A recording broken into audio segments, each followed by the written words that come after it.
to today's session. This chapter is again a very interesting one.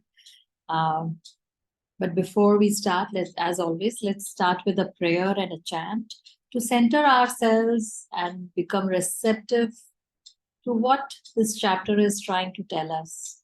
So, sitting up straight, bringing our hands in front of the heart, in gratitude, in reverence, gazing up at the point between the eyebrows. Let's pray together. Divine Mother, Heavenly Father, friend, beloved God, great masters of Kriya Yoga, Jesus Christ, Babaji Krishna, Lahiri Mahashaya, Swami Shri Yukteswarji, beloved Gurudev, Paramhansa Yogananda Ji, saints and sages of all religions, dear friend and guide, Swami Kriyananda, humbly we bow at thy feet. O great ones, be with us here today. Help us to understand the teachings, the message that this chapter has for us in our spiritual journey, in our quest to find God. Help us to tune into thy joy, thy blessings, thy guidance. May we always live practicing the presence of God and Gurus in our lives and always being grateful for your teachings, your guidance. We are thine. Be thou eternally ours. Om Shanti Shanti. So we are in the season of Navratri. So let us chant to the Divine Mother today.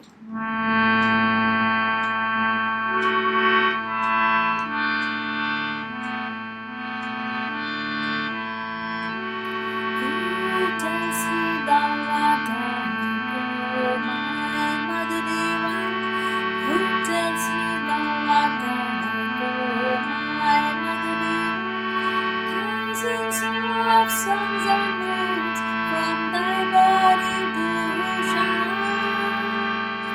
Thousands of suns and moons from thy body do shine. Who tells me thou art dark, O my Mother Divine? Who tells me thou art dark, O my Mother Divine? Thousands of suns and moons from thy body do shine. Thousands of suns and moons from thy do shine. Who tells me thou art dark, O my Mother Divine? Who tells me thou art dark, O my Mother Divine? Thousands of suns and moons from thy body do shine. Thousands of suns and moons from thy body do shine. Who tells me thou art dark, O my Mother Divine? Who tells me thou art dark, O my Mother Divine? Thousands of suns and moons from thy body do shine. Thousands of suns and moons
Pausing here for a moment, tuning into the Divine Mother aspect of God, ever benevolent, ever loving, ever forgiving, with unconditional love. Gazing up at the point between the eyebrows, bringing the love of the heart, devotion, that energy up into the point between the eyebrows and offering it at her feet in complete surrender.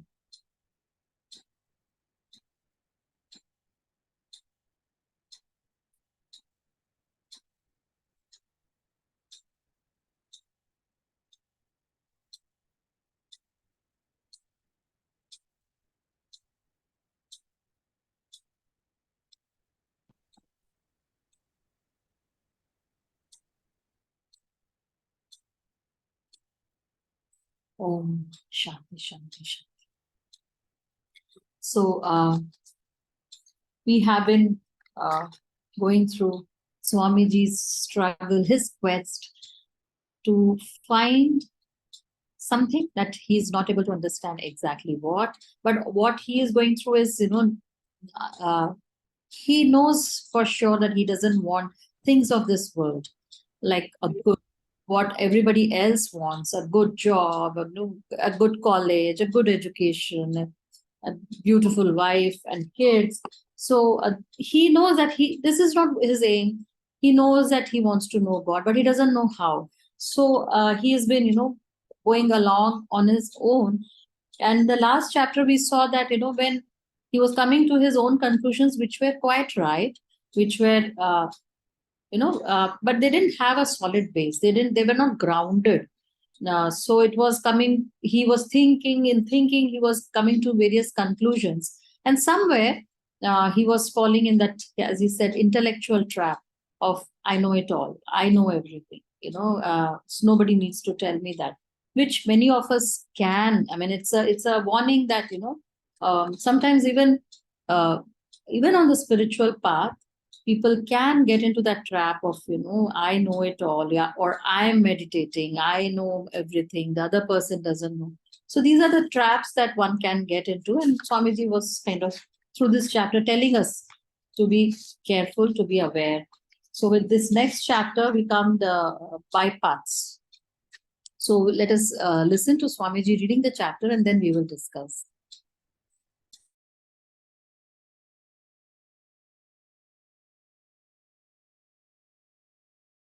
Chapter 11, Bypaths. Living in Providence, a short train ride away from Boston, I often visited Rod and Betty. Rod lived in Wellesley Hills, a Boston suburb. Betty, a dear friend as well as my first cousin, was a student at nearby Wellesley College. Rod had enrolled at Boston University. He was as good-humored and intense about everything as ever. Together we devoted much time to what might, with some generosity,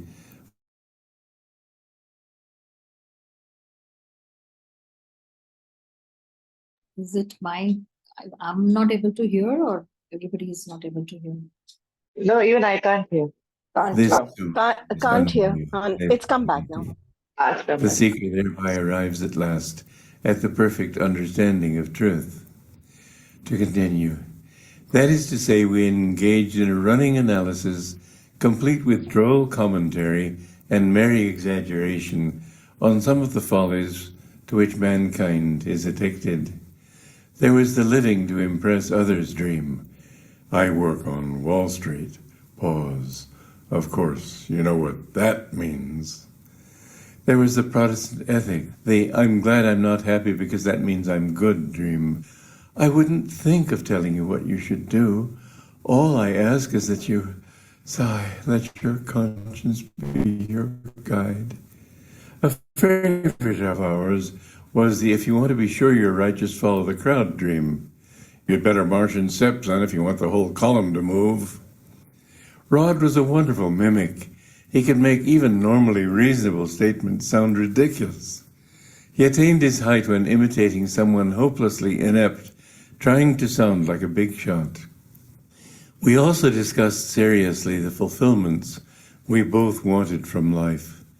The longer we talked, the longer our list of minuses grew, and the shorter that of the pluses. For Rod, these narrowing horizons meant the gradual loss of ambition to become a writer. For me, it meant a gradual redirection of ambition from worldly to spiritual attainments, from writing about truth to living it. In those days, as I've mentioned earlier, college students were not so preoccupied as they are today with the search for meaning. For most of them, the ideal was get to the top, become wealthy, respected, and important, marry someone suitable, buy a good home, and populate with children. Let everyone see you enjoying life. Better still, get them to envy you for enjoying it. Needless to say, the gradations of worldly ambition are many, by no means all of them crass.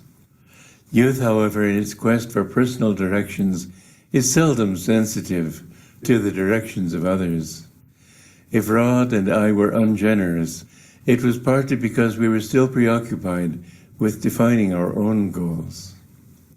Not surprisingly, some of the people whose values we rejected reciprocated to some degree with antagonism. Rod, in fact, almost invited hostility by judging them along with their values. Ever tending to extremes, he either praised people to the skies as perfectly wonderful or condemned them to the depths as dreadful or ridiculous. Judgment forms a barrier, however. In excluding others, one's criticism of them also encloses himself. Rod, by his judgmental attitude, was gradually painting himself psychologically into a corner. After all, if others didn't measure up to his ideals, it behooved him to prove that he himself did measure up. The stricter his standards became for others, the more impossible they became for himself. I remember a space of 2 or 3 months when, though supposedly working on a novel, he never progressed beyond typing page 1, chapter 1, on an otherwise blank page. In time, I suppose he had no choice but to abandon writing altogether. It was a pity, for his was one of the most talented, intelligent, and deeply perceptive natures I have ever known. I myself, though not so judgmental as Rod, could be cutting in my remarks. I justified this tendency by telling myself that I was only trying to get people to be more discriminating. There is never a good excuse, however, for unkindness. In one important respect, indeed, my fault was greater than Rod's, for whereas his judgments were directed at people he scarcely knew, my criticisms were reserved for my friends. I once wrote a stinging letter to Betty, simply because I felt that she wasn't trying hard enough to develop her own very real spiritual potential. Occasionally, even my mother came under fire from me. It was years and many hurts to myself before I realized that no one has a right to impose his will on others. Everyone has a right to his own level of freedom. Respect for that freedom is essential indeed, if one would counsel others wisely. Without due regard for another person's right to be himself, one's perception of his needs will be insensitive and will seldom be wholly accurate. I certainly had all the insensitivity of immature understanding. The hurts I gave to others were never compensated for by any notable acceptance on their part of my advice. Often on my path I have thought, how can I make amends for the hurts I have given to so many of my friends and dear ones? And as often the answer comes back to me, by asking God to bless them with his love. Towards the end of my first year at Brown, Rod, having dropped out of Boston University, came to live with me in a room I had taken off campus. We cooked our own meals with the help of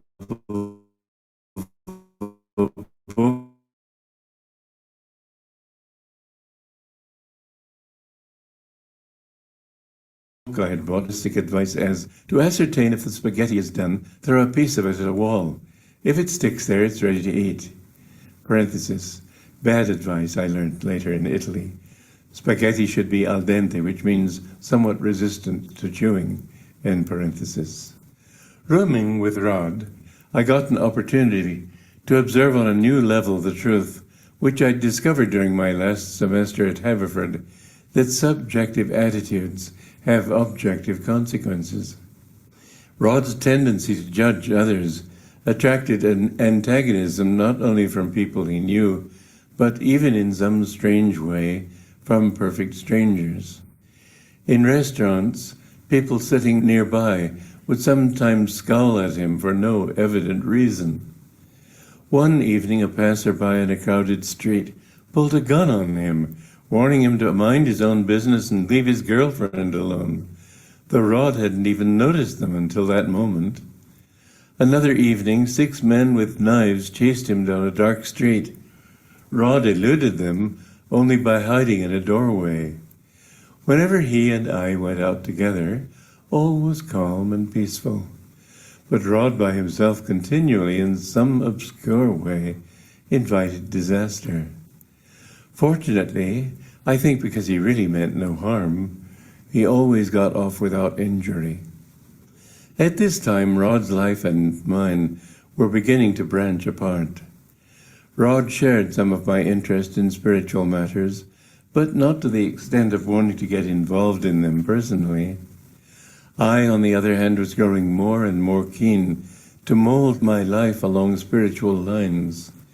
We talked freely on most subjects, but on this one I found it better to keep my thoughts to myself. One day, as I was reading a book, a sudden inspiration came to me with complete certainty. I felt its truth on some deep level of my consciousness. Stunned at the depth of my conviction, I said to Rod, "I'm going to be a spiritual teacher." "Oh, don't be silly," he snorted, not at all impressed. Very well, I thought. I'll say no more, but I know. The thought of sharing spiritual truths with others, however, in no way inspired me to spend more time in church, where religion held no appeal for me at all. "Hello," our campus minister simpered sweetly, almost embarrassingly self-conscious in his effort to demonstrate Christian charity when he passed us in the hallways. People, I thought, attended church services chiefly because it was the respectable and proper thing to do. Some of them, no doubt, wanted to be good. But how many, I wondered, attended because they loved God? Divine yearning seemed somehow incompatible with going to church, carefully ordered as the services were, and devoid of spontaneity.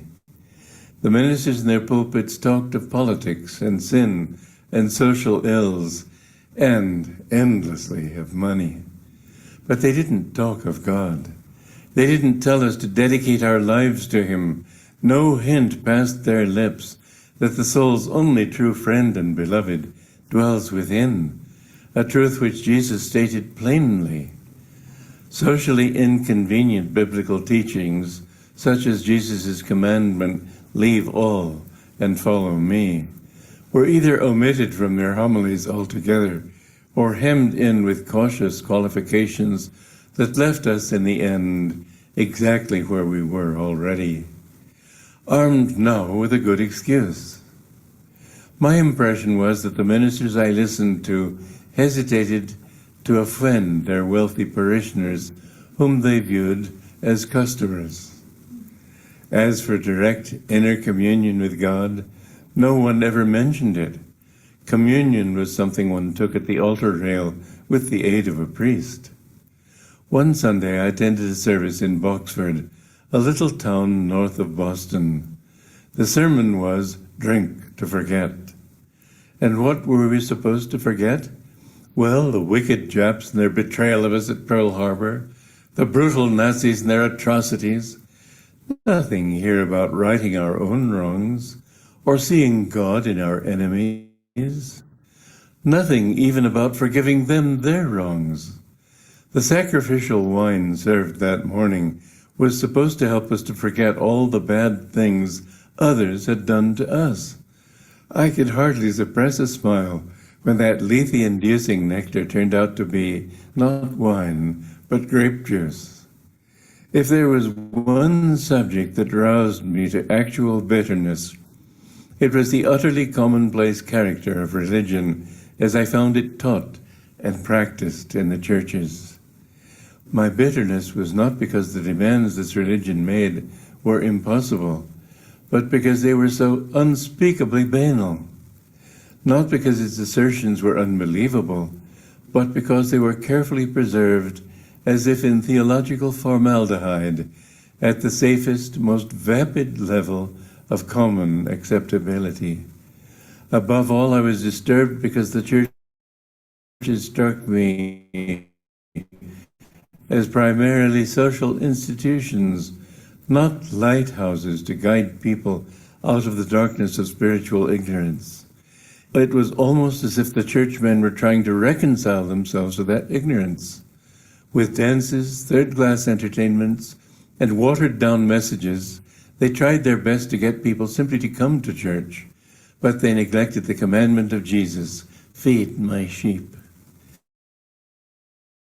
Frank Laubach, the great Christian missionary, once launched a campaign to get more ministers simply to mention God in their Sunday sermons.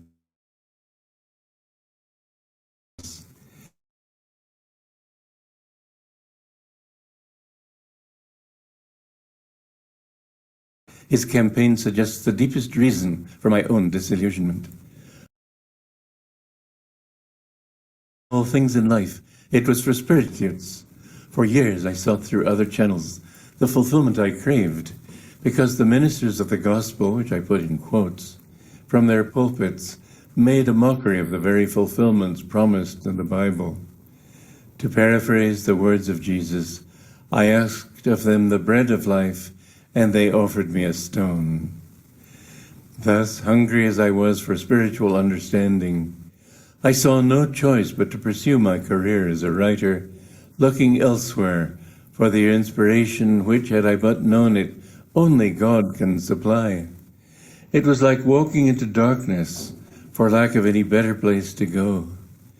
A sense of emptiness kept increasing in my heart, and I knew not how to fill it. My college classes were becoming increasingly burdensome. Intellectualism was bringing me dryness of heart. It seemed to me almost unbearably trivial to be studying the 18th century novel when it was the meaning of life itself that I was trying desperately to fathom. My parents had recently returned from Romania. I sought their permission to take a leave of absence from college. Reluctantly, they gave it. Thus, midway through my senior year, I left Brown University. I never returned. Thereafter, for several months, I lived with my parents. I struggled gamely, perhaps, but without real hope, over the composition of a 2-act play. It concerned nothing I wanted to say, but then the things I did want to say were the last that I felt myself decently qualified to express. Occasionally I went into New York City, where I spent hours walking about, gazing at the tragedy of people's transition from loneliness to apathy. How bereft of joy they all seemed in their struggle merely to survive in those desolate concrete canyons. At other times I would stroll, almost in a kind of ecstasy, through the happier setting of Washington Square, observing mothers with their babies, laughing children playing on the lawns, young people singing with guitars by the fountain, trees waving, the fountain spray colorfully playing in the sunlight.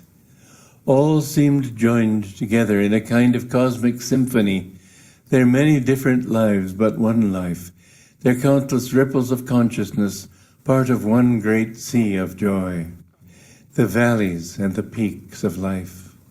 What grand truth could level them, bind everything, and make all this variety one again in God? Back home one day I told Mother I wouldn't be going with her to church anymore. This was one of the few times I ever saw her weep. "It pains me so deeply," she cried, "to see you pulling away from God." I wasn't aware of the promise she had made to God before my birth, giving me her firstborn child to God.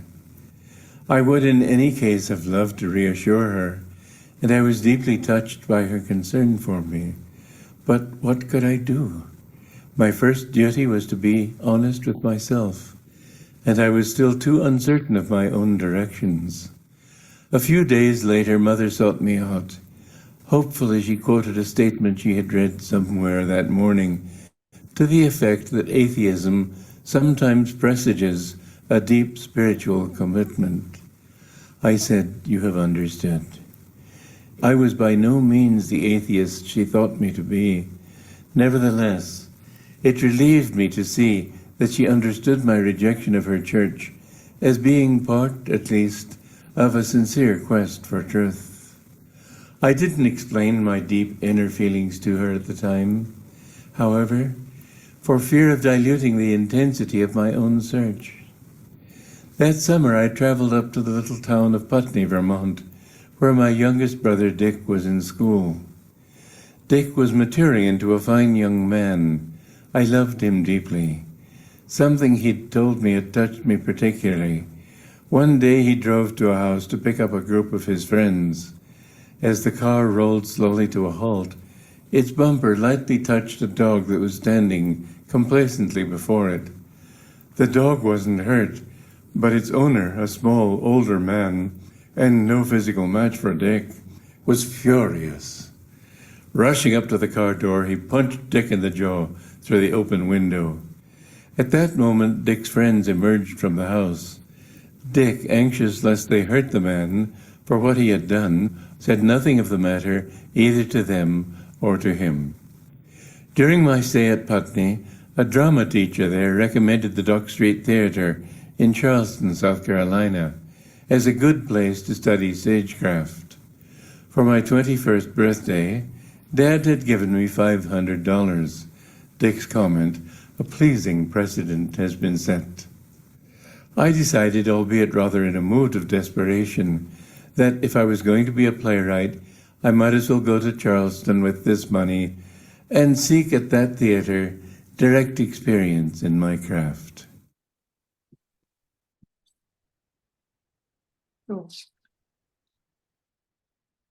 So he's back with his friend Rod. In the previous college also they were together and they would discuss spirituality, but it was again on a very intellectual level, but at least he could relate with Rod, unlike other boys. So here he's talking, but in their process where he's saying that, at least here with some generosity, he's saying that, the Indian spiritual practice of neti neti, which he's written, by examining every human delusion dispassionately, one abandons each one with the conclusion, this too is unreal, neti neti. The seeker thereby arrives at last at the perfect understanding of truth. See, and that is what is the path of Gyan Yoga, no? Right? As Patanjali mentions, that it's like peeling the onion. So, neti neti, neither this, nor this, till they come to that center and understand that everything is within us, in the center, right? God is to be approached only there. Nothing else in this outside world matches up to that or can explain anything. And they were like, making fun of it, as he said that Rod was very good at mimicking. So what conclusions they came, many people, what do? They are either living to, isn't it true even today? They are living to impress other. That is one of the dream of people, that, I work in Wall Street and that's like, a status symbol. That I drive this car and I have a house in this lane. So all these are status symbol, and people are expected to be impressed. So they live to impress. And then there are these people who think that if I'm not happy, that means I'm a good person. Again, that is also not helpful. He says that, and then they are always, trying to tell others what they should do and not live the way they are. And the last one, he's saying the favorite of ours is, if you want to be sure you are right, follow the crowd. That is not what normally people do. Just follow the mass. Go be part of that crowd. And if you are accepted there as part of them, then life is set. You are happy. And here he says that the longer we talked, the longer our list of minuses grew, and the shorter the pluses. And in this, what happened is they were realizing what they don't want to be. Like Rod was getting to understand that he doesn't want to be a writer. And Swamiji was more shifting towards wanting something more serious, something more that makes sense. And spiritual is what he's saying. And he's still not understood what does that mean, even being spiritually saying. So rather than writing about, he's still pursuing that he might become a writer. So he's saying, rather than writing about truth, I would want to live the truth. And here he's talking very strongly about judging people. This is something that many of us do. Many people do it, and not realizing what we are and where we are. But it's very easy to judge others. And he's saying judgment forms a barrier in excluding others. One's criticism of them also encloses himself. So a master also said that that why one should not judge is because if we judge others, it means that there is something that is yet unresolved in our own self, and which we have to face it at some point. And if we are criticizing others, then the karma is such that it has to come back to us. We will be criticized for something. Has to be. Somebody has to judge us, because that is how the whole circle happens. And this is exactly what he said, that Rod, he said that when in wanting to when he was judging, so because he was judging others, so he was also judging himself, that he also has to be in a particular way, and that was kind of bogging him down. And it was that, like, the ideas, he was closing himself. The flow of the energy was not happening. The flow of ideas, the intuitive ideas, we don't realize, right, that how important it is. We don't link things together. If certain things are happening to us, we don't link it back to what is the reason. For us, it's always that person is to be blamed. That why is he doing like that? But what Swamiji is trying to say is, it's all because of what we are carrying in our consciousness, what we are thinking. It's just the universe is just responding. So he says that Rod couldn't write anything beyond that chapter 1, page 1. Nothing, no ideas flow was happening, because he was blocking that energy by cutting himself off from everyone else. So the energy was also getting cut for him. He says, I myself, but again he says that though Rod was more in general, he was judgmental about people. And Swamiji, he says, I was more judgment of people. I was close to people who I knew. His criticisms, he says, he had the tendency, he was being blunt, right? He says, it could be cutting in my remarks. So that is again Patanjali, as he says, that when he talks about being truthful, he says that it should be kind. Being truthful doesn't mean that you just cut people off, because that's not right? That's also like violence, because you are cutting off their when you are bluntly truthful, it can be it can affect them. So it is like it is interlinked, that you're in a very subtle way being violent, because to their enthusiasm or to the kind of person they you are just slashing them. So he says that so that being truthful needs to be kind. It needs to be for a general good. Is it good? Is it necessary? So he says in the process, he was hurting a lot of people. He says there was never a good excuse, however, for unkindness. He was being unkind. Now he is understanding what he must have done. This is my criticisms were reserved for my friends. And what he talks about telling others, that's the point. He says it was years and many hurts to myself. Again, it came back to him. He hurt people. So if we are getting hurt, somebody is hurting us, it need not be the same person coming back and hurting us.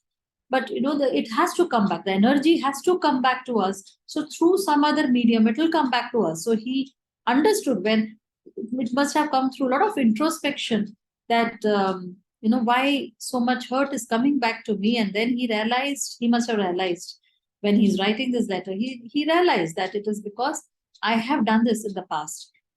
So he says that therefore I realize that no one has a right to impose his will on others. This is something very important. Everyone, God has given us the free will. Guru has given us the free will. Guru doesn't, millions of lifetimes we have come and gone, probably never even remembered God or Guru. They have waited for us, right? They were not judging us. If God were to judge us, then what can we even have any hope for? Or if Guru judges us, there's unconditional love and they accept us wherever we are in our spiritual journey. But we tend to be judgmental, right? So he says that I realize that you cannot impose our will on anybody else. If everyone has a right to his own level of freedom, even if they are in ignorance, you can't change anyone. Nobody. It has to come from within. We can guide them, we can counsel, but he says respect for that freedom is indeed essential. If one could counsel others wisely, that one would counsel. So that is very important, that you don't talk them down, saying how you are, what kind of a person you are, you should be like this. Nobody likes it. Nobody likes it. Even children, especially the teenagers.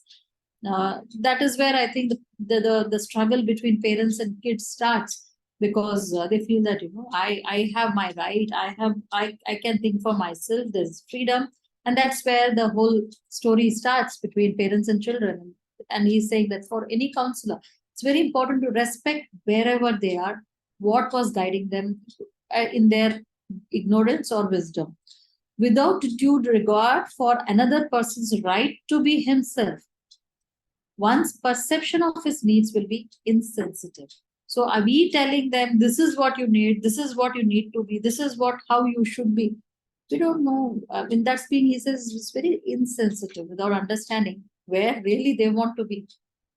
So we need to give regard to that person's wherever they are and what they are seeking, and then guide them accordingly. And that is what the Guru does, right?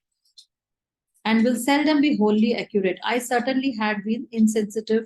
That happens because of immature understanding. For that matter, for us who are on the spiritual path, we have read certain books, so we think I know it all. I know what they are missing out on life. And if we go around telling our friends or a family who aren't, really actively seeking a spiritual path about how wrong they are not going to like it. They're not going to thank you for saying those things. So it has to be kept on that level, which is necessary. So he says the hurts I have given others were never compensated for by any notable acceptance on their part of my advice. So it's not like, oh, they see I told them and they have accepted that. That still he says I still hurt them. That cannot compensate for, even if they accepted what I said. It's not right. The way I said it was not right. The way I said it is not right. That is very important. And here he talks about how he, now that he has realized that, I was wrong, and there might have been a lot of people he has hurt. Some he might not have an opportunity to say sorry to, how. So each one of us, for us, I think this is a good takeaway. So, someday, rather than getting into a regret mode, oh, I did this, I did that, I said this to that person, oh, I hurt that person. Rather than that, just whipping ourselves, he says, by asking God to bless them with his love. So, blessing them, sending love for them, sending God's love to them. that is a very good way of, connecting with the soul. Personality, they might not want to even connect with us for that matter if they are really, really hurt. But the soul knows. So by sending God's love to them, that's the best way to atone any of the things that we think we have done, rather than, regret. We did because that is the consciousness we were in, right?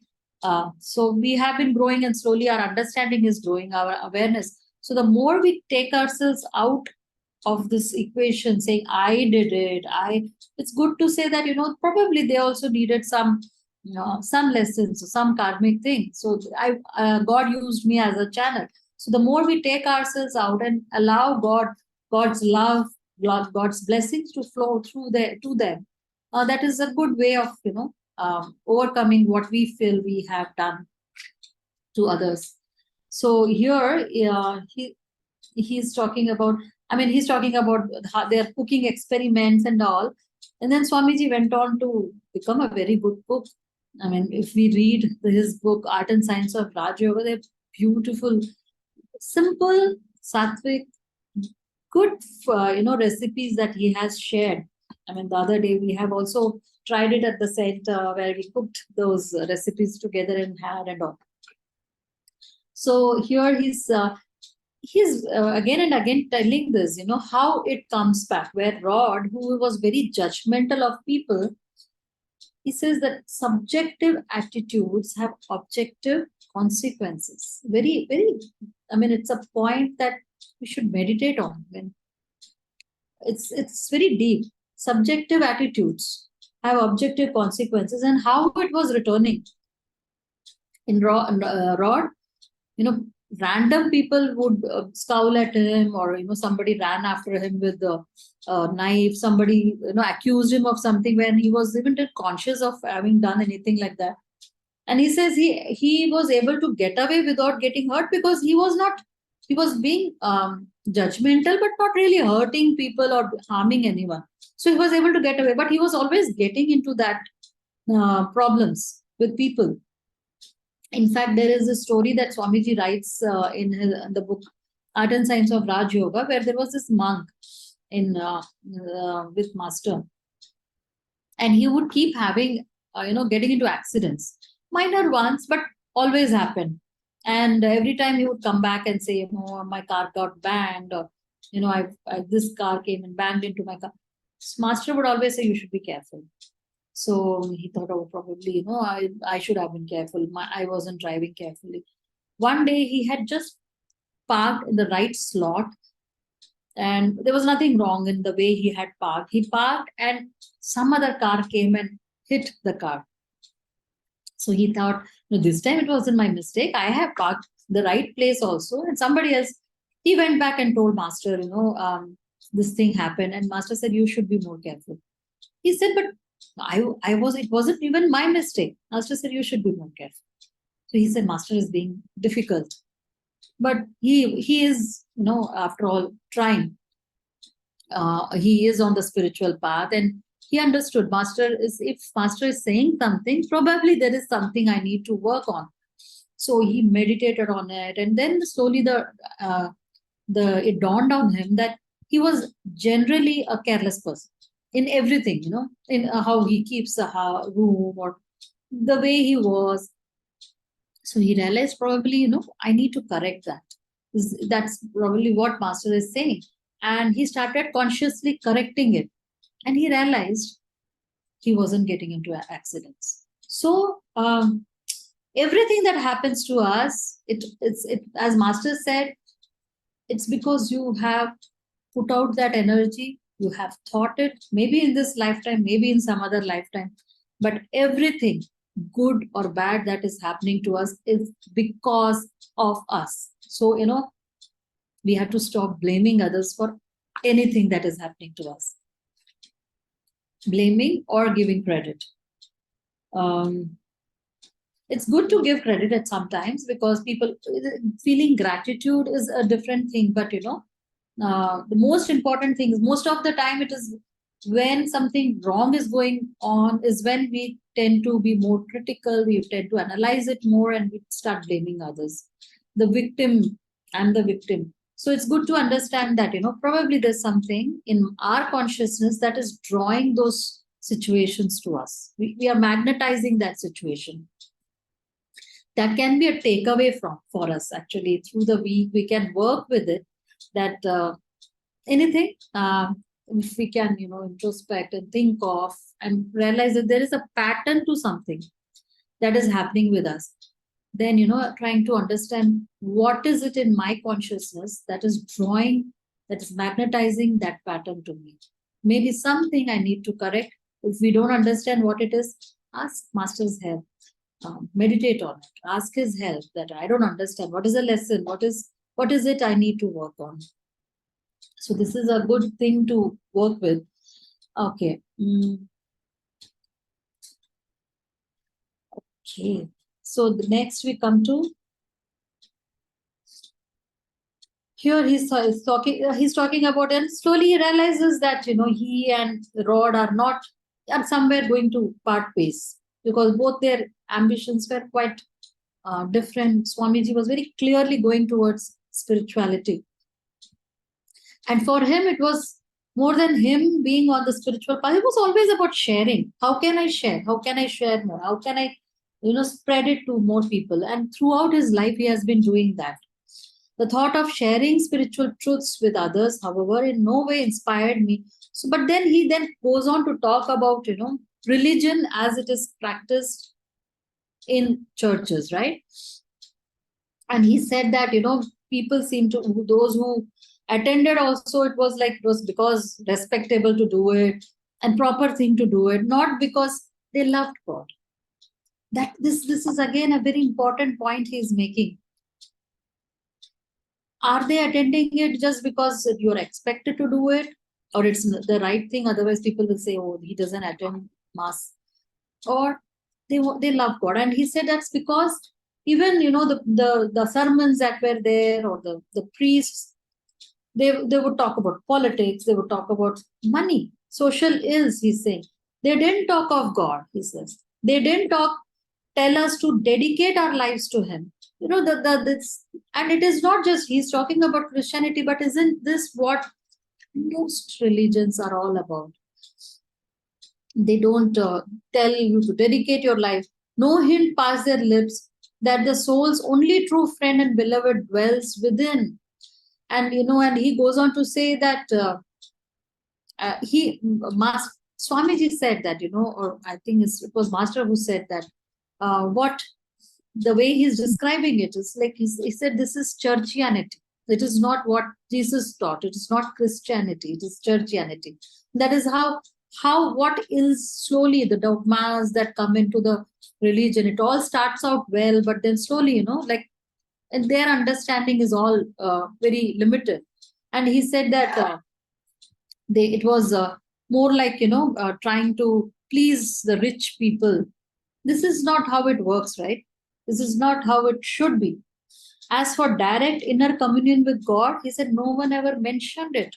Communion was just that little wafer that the priest gives, and that's what it was. No one spoke about what Jesus said, what it means to commune with God. And he said that, and then he's talking about how they had this thing about drink to forget, where everybody was, the whole topic was how bad they were to us, how this person did so bad. There's nothing here about righting our own wrongs or seeing God in our enemies, nothing even about forgiving them for their wrongs. So, it was all very superficial in all that was happening, and somehow he was finding a complete disconnect with it all. And many of us can understand that feeling, where we feel that this is not what I really want, or I'm not understanding what is this about. And he says churches struck me as primarily social institutions. What they should actually be, lighthouses to guide people out of darkness of spiritual ignorance. This is what is expected. This is what is needed. This is what is the right thing to happen. And it wasn't. This is not what is happening. Again, as he talks about, he says that Frank Laubach, the great Christian missionary, he launched a campaign to get more ministers simply to mention God. They weren't even doing that, is what he's saying. I think Frank Laubach was the one who, I think he had written this little booklet about practicing the presence of God, where he's, I think it was him only, where he said that, whole day, I mean, he would practice like if he was moving his hand to take food and put it, it's like God moving his hand to put his food in his mouth. Everything, if he was moving towards, if he would feel God is moving him. And he said that it wasn't so difficult. The main thing was, the difficult was to keep his mind on that fact, to practice that at all times. Because once we start working slowly, that takes over, and then you forget. So he said that was the main thing. But the more he started practicing, it became more easier, and he, till it came to a point where he said that when he moved his hand, he actually felt God moving his hand forward. So it is a very, very, very important tool, as Master said, for attunement also, for to be on the spiritual path, to practice the presence of God and gurus. Now, one more takeaway for us: if we are already doing wonderful, then let us try it. Doing everything. He said, even when, he was simply only sitting and doing typewriting or something, he would feel God is moving his fingers. So it's such a beautiful thought, no? And that is where he said that, the ministers were not, I mean, it was a campaign he had to do for the ministers, because they were trying to please the patrons who would come. So whatever works, whatever is acceptable in that time, and that is what they were doing. So what's the whole point, otherwise?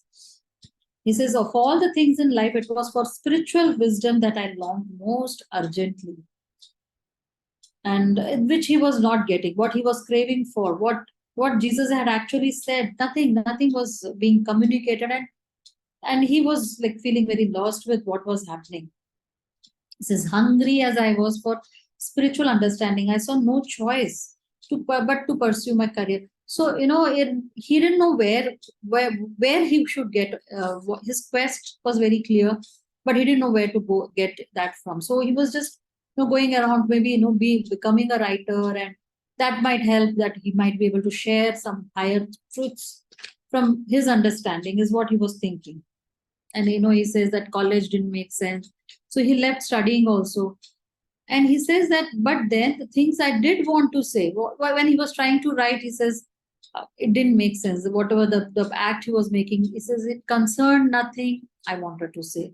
What I wanted to say, he said, I felt I wasn't decently qualified to express it. It's a difficult situation that he was in. And he would go around watching people, and he says, the valleys and the peaks of life. This is what, all of us are going through. That there are some good times, and then there are okay times, and then there are times when somebody's, people are all the time going up and down. It says, with what grand truth can level them, bind everything, and can make all of this variety one again in God. So he was understanding the problems that all people, there was no joy. As he said, when he walked down the streets, what Master said, everybody is seeking his joy and to avoid pain. But then he says there was no joy. People were just rushing about, going about their work, but there was no joy, and people were apathetic to other people's realities. So it's a sad way of living, right? And then when finally he says to his mother, I'm not going back to the church. He was just complete disconnect. And he says that it was the one of the few times that he saw her weep, because she was so, as he said, that she lived it. He said what he understood about religion from his mother was like, she lived it. She was joyful. She was so fulfilled with joy. She was living that. And she felt sad that, the child she had offered to God, her firstborn to God, was rejecting. She thought he was rejecting God, whereas and he yet was not ready to explain to her why he was doing it. He just wanted to be left alone so that he need not be taken to the church.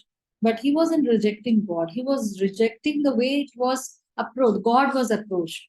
The practices that were he was exposed to, it didn't make sense to him. And what he wanted was not available to him at that point of time. And then he's still talking about his brother.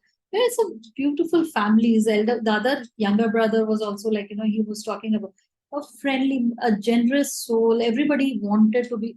I mean, he was generally a nice person, right? And again, he's talking about the more younger one, where he's.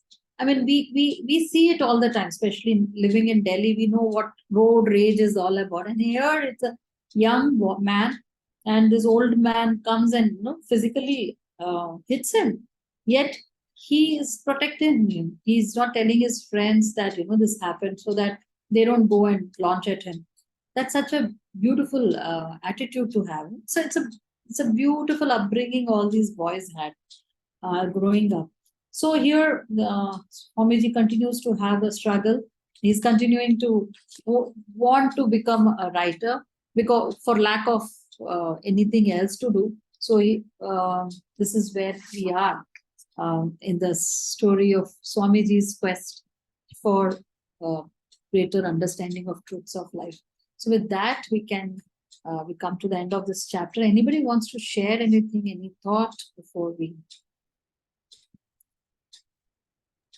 So as I said, sorry, yeah, somebody's saying something.